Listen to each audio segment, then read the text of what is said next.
Cuando Gustavo Adolfo Bécquer se adentra en la publicación de sus leyendas de manera fragmentada y en diversos medios, el romanticismo en España, así como en el resto de Europa, ya había llegado a su ocaso. A pesar del surgimiento de nuevos estilos literarios radicalmente diferentes, como el naturalismo o el realismo, Bécquer logra erigir una obra fragmentaria de una belleza temática y estilística excepcional, que se destaca como lo mejor del género en prosa dentro de este movimiento artístico. Estas leyendas, como ya se ha mencionado, están escritas en una prosa densa, impregnada de poesía y con un gran acierto estilístico y belleza. Todas tienen una extensión corta que las asemeja al cuento popular. En muchas de estas historias, el poeta se esfuerza por convencer al lector de su origen popular e incluso auténtico antes de comenzar la narración, disolviendo las fronteras entre realidad y ficción. Siguiendo una característica del romanticismo, también recurre a fuentes exóticas y ajenas a la tradición española. El yo interior, a menudo atormentado o perdido, emerge en muchas de las leyendas de Bécquer, vinculando la trama con detalles autobiográficos que se entrelazan con la narración. El artista, como si estuviera relatando un hecho en su diario, describe un acontecimiento en un lugar específico, que luego un lugareño le cuenta, conectándolo con una leyenda o suceso local. Estas historias carecen de la alegría típica del romanticismo literario y se centran en revelar una oscuridad interior en conflicto constante con la realidad. En las leyendas de Bécquer, la figura femenina a menudo representa el alter ego o la personificación del concepto de ánima, anticipando las teorías posteriores de Freud sobre el inconsciente y los arquetipos de Jung. Los personajes femeninos en estas leyendas suelen estar más allá del mundo de los vivos, presentados como entidades fantasmales, espirituales o sobrenaturales en una realidad trascendental o etérea. Bécquer muestra una preferencia por los escenarios ruinosos y los cementerios, como es común en la pintura y otras formas artísticas del romanticismo. La naturaleza se fusiona con el espíritu del escritor, a menudo atormentado, convirtiéndose en una extensión de su alma. Por primera vez en la literatura española, se introducen temas tradicionales germánicos y personajes clásicos como gnomos o criaturas del bosque. Las leyendas de Gustavo Adolfo Bécquer son obras en prosa de una gran belleza, imbuidas de un espíritu poético. Aunque algunos creadores posteriores, como Luis Cernuda, las consideren poemas en prosa, según Vaquero Goyanes, los aciertos expresivos del narrador están al servicio de una imaginación poderosa. Bécquer logra una prosa poética que rivaliza en emoción, misterio y belleza con lo mejor de otros autores como Zorrilla y el Duque de Rivas. Estas leyendas representan tanto el apogeo como el declive del género, ya que ninguna otra obra posterior puede igualar su perfección, marcando así casi el final del mismo. Las manifestaciones posteriores del género parecen ser simples imitaciones de la obra de Gustavo Adolfo. ¿Listo para embarcarte en este viaje literario con nosotros? Suscríbete, activa las notificaciones y únete a nuestra comunidad de amantes de los libros. Juntos, exploraremos mundos inimaginables, compartiremos ideas y nos sumergiremos en la riqueza de la literatura.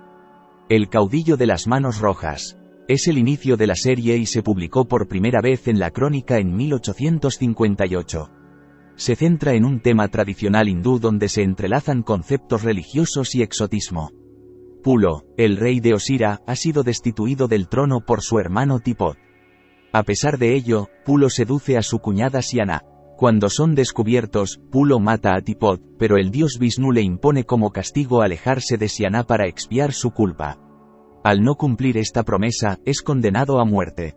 La Cruz del Diablo. La historia se desarrolla en Segre, en los Pirineos, donde un poeta busca rezar ante una cruz de hierro. Sin embargo, un lugareño le prohíbe hacerlo, revelándole que el objeto está maldito. Se sumerge en una de las leyendas más conocidas de Gustavo Adolfo Bécquer, que cuenta que la cruz fue creada fundiendo la armadura de un señor local conocido por sus crueldades. A pesar de ser ajusticiado por el pueblo, regresa en forma de espíritu para continuar sus fechorías. La única forma de detenerlo fue fundiendo la armadura en forma de cruz, pero sigue estando maldita.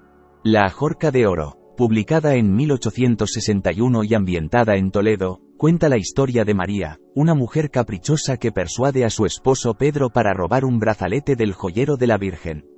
Al cometer el sacrilegio, las estatuas de la catedral cobran vida, haciendo que Pedro pierda la razón. La creación. publicada también en 1861, narra cómo los Gandharvas o ángeles crean el mundo humano después de intervenir en el laboratorio de Brahma.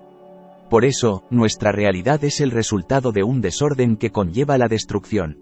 El Monte de las Ánimas, escrita en noviembre de 1861, es una de las leyendas más conocidas de Becker.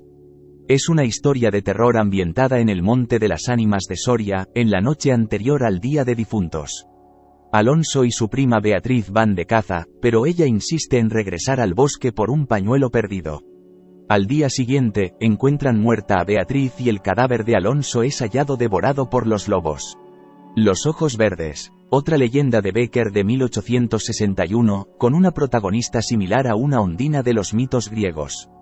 Fernando bebe de una fuente misteriosa a pesar de las advertencias de su montero, convirtiéndose en un ser taciturno y desdichado que visita la fuente diariamente, creyendo ver unos ojos verdes como los de su amada. Finalmente, es seducido por una enigmática joven con ojos similares, quien lo arrastra a las profundidades del agua. El rayo de luna, escrita en 1862, es considerada la leyenda más personal de Becker, reflejando la melancolía del poeta. El protagonista, Manrique, se enamora de una enigmática mujer que resulta ser solo un rayo de luna, reflejando sus ensoñaciones y su dificultad para distinguir la realidad de la ficción. Creed en Dios, publicada en 1862, narra la historia de Teobaldo de Montagold, un hombre cruel que durante una tormenta se refugia en una iglesia. Allí es confrontado por sus pecados por el sacerdote y luego entra en un sueño profundo donde es confrontado con sus acciones. Al despertar, descubre que ha pasado un siglo y su mundo ha cambiado por completo. El aderezo de esmeraldas, también escrita en 1862, esta historia transcurre en el Madrid contemporáneo del autor. Se centra en un bohemio que, para comprar un collar de esmeraldas para una dama enigmática, apuesta las ganancias de un libro y termina herido. La dama lo visita en su lecho de muerte, anticipando los postulados de la psicología moderna y adentrándose en el simbolismo. El Miserere, considerada una de las leyendas más icónicas de Becker, se centra en los pecados de la vanidad. Un músico famoso, que había utilizado su talento como herramienta de seducción, busca redimirse en su vejez componiendo un Miserere. Sin embargo, este proceso carece de humildad genuina. La historia entrelaza tramas dentro de tramas, creando un espacio literario simbólico que se asemeja a muñecas rusas. Mientras el músico explica su obra, uno de sus oyentes le cuenta la misteriosa historia del Miserere de la montaña. En un monasterio en ruinas, cada Jueves Santo, los antiguos monjes entonan un Miserere inacabado. Este fue interrumpido por el hijo malvado del antiguo señor del lugar, lo que convirtió el castillo en un monasterio y desheredó al joven. La música resonante que emana de las ruinas cada año atrae al músico, quien presencia cómo el recinto sagrado en ruinas cobra vida y escucha la más hermosa música jamás compuesta.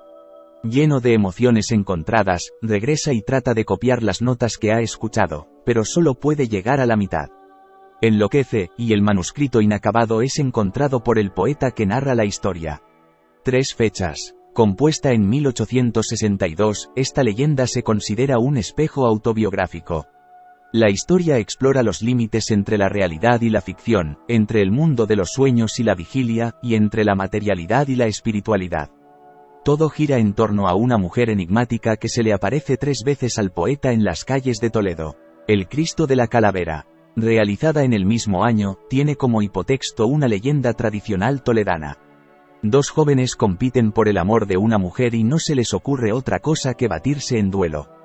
Lo hacen una noche iluminados por el farol de una imagen de Cristo. Cada vez que las espadas chocan, la luz, misteriosamente, se apaga. Y así sucede repetidamente hasta que ambos caballeros se dan cuenta de que aquello es una señal divina. Al día siguiente partían para la guerra y en el camino ven como la dama, por la que hacía tan solo unas horas podía haber acabado con la vida de uno de ellos, se despide, con gran arrobo, de un tercer caballero. La venta de los gatos. Está situada en Sevilla, donde existió un lugar con dicho nombre, y cuenta la historia de 2 jóvenes criados como hermanos aunque la muchacha era adoptada. Cuando se disponían a casarse, ya que no les unía lazos de sangre, aparece la familia biológica de la joven que se opone a tal enlace ya que son gentes de hacienda y riqueza. El muchacho queda profundamente herido de amor y abandona el negocio familiar, el cual, baldío, se convierte en un cementerio. Hasta allí llega un cortejo fúnebre por el que se interesa nuestro protagonista. Resulta que la finada era su amada. Ante tal noticia, el hombre enloquece como único medio del que dispone para despegarse de tan cruda realidad.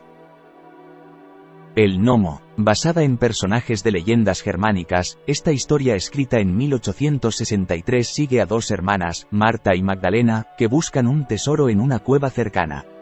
Cada una representa un carácter diferente mientras se enfrentan a los peligros de la cueva y a sus propios deseos. La cueva de la mora. Publicada en enero de 1863, esta leyenda relata los amores imposibles entre un cristiano y una musulmana en un contexto de tensiones religiosas. La promesa, publicada el 12 de febrero de 1863, relata las visiones del conde de Gomara que parte a la guerra tras seducir a una joven. Cualquier acto que realiza es precedido por una mano enigmática. Cuando cree que va a enloquecer oye un romance.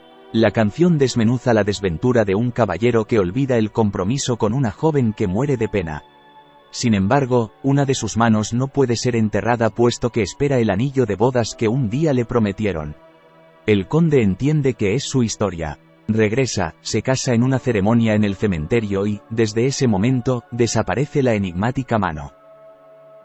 La corza blanca, publicada en la América el 27 de junio de 1863, es una de las más sublimes leyendas de Becker. Un pastor de nombre Esteban cuenta a un grupo de nobles unos enigmáticos encuentros con un grupo de ciervos que parecen están dirigidos por una corza blanca que parece reírse como una humana. Entre sus interlocutores está don Dionis, su bella hija Constanza y Garcés, enamorado de la joven. Este promete dar caza a la corza para ofrecérsela a la muchacha. Así se adentra en el bosque hasta llegar a un grupo de ciervos que inmediatamente se transforman en hermosas jóvenes que se solazan en el agua y en el césped. Entre todas ellas sobresale Constanza. Garcés, confundido, intenta dar caza a los ahora transformados animales hiriendo con su ballesta al codiciado animal, el cual se presenta bajo la apariencia de Constanza ensangrentada. El beso. Esta leyenda de Becker también fue publicada en la América, el 27 de julio de 1863, y trata un motivo común en la tradición literaria. La acción se desarrolla en Toledo durante la ocupación de Napoleón. Un oficial francés se enamora de una de las estatuas de una iglesia. Cuando pretende darle un beso, la esfinge del marido, que se encuentra al lado, le espeta una bofetada. La Rosa de Pasión. Fue publicada en marzo de 1864 y gira en torno al sacrificio y martirio de la judía Sara crucificada por su padre el Viernes Santo por haberse enamorado de un cristiano. De su tumba, como en las metamorfosis de la literatura griega, brotan las flores de pasión o pasionarias, comunes en los jardines del sur de España. Excepto contados títulos, las leyendas de Becker tienen un trasfondo mágico, espiritual, nostálgico y pasional. Las ruinas y la naturaleza se alinean con los protagonistas que, en ocasiones, no atinan a distinguir entre realidad y ficción, entre la vigilia y los sueños o, en última instancia, entre los efectos de fuerzas poderosas. Como buen romántico, el artista sevillano no solo se abandona a la pasión sino también a un mundo enigmático y de difícil comprensión. Si te gustó el video, no olvides suscribirte, dejar tu me gusta que nos veremos en un siguiente video.